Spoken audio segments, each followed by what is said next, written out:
మొన్నైతే నా ఎక్వేరియం ఇరిగిపోయి మొత్తం water leak అయిపోయింది. కరెక్ట్ టైంకి నేను కూడా ఊర్లో లేను. అసలేమైందో చెప్తా, వీడియో ఎండ్ వరకైతే చూడండి. హే అందరికీ నమస్కారం. మన ష్రింప్ ట్యాంక్ అయితే ఉంది కదా! దాంట్లోకైతే నేను కొన్ని కొత్త క్రీచర్స్‌ని అయితే యాడ్ చేశాను. సో, ఇవి మీరు చూస్తున్నారు కదా! దీన్ని రామ్సాన్ స్నేల్స్ అంటారు.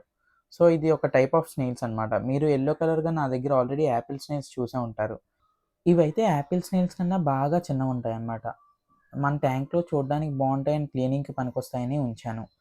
అండ్ అలాగే చాలా రోజుల నుంచి నా దగ్గరున్న టారంటిలా అప్డేట్స్ అడుగుతున్నారు కదా! సో, ఇప్పుడైతే అవి ఈ సైజ్‌లో ఉన్నాయి. నేను నెక్స్ట్ వ్లాగ్‌లో వాటి అప్డేట్స్ కంప్లీట్‌గా పోస్ట్ చేస్తాను. సో, మన ట్యాంక్ అయితే యాక్చువల్‌గా నేను మొన్న ఊరెళ్ళినప్పుడు పగిలిపోయిందనమాట. కరెక్ట్ టైంకి నేను కూడా లేను ఇంట్లో అదంతా చేయడానికి. ఆ ట్యాంక్ కరెక్ట్‌గా మన బర్డ్స్ పైన ఉంటుందనమాట. సో, అది పగలగానే వాటర్ అంతా లీక్ అయిపోయింది. ఒరే నీకు సిగ్గు శరం బుద్ధి జ్ఞానం రోసం పౌరుషం మానం మర్యాద ఇలా చేయడం ఉన్నాయా? నవ్వుతావేంట్రా? సో, ఇంట్లో అంత అయ్యాక ఇంక మొత్తం తీసేయమని చెప్పారనమాట పైనున్న అక్వేరియంస్ అన్నీ. సో, అక్వేరియంస్ అన్నీ తీసేసి ఇదైతే పెట్టుకున్నా. సో, ఇది ఒక చిన్న ఎన్‌క్లోజర్.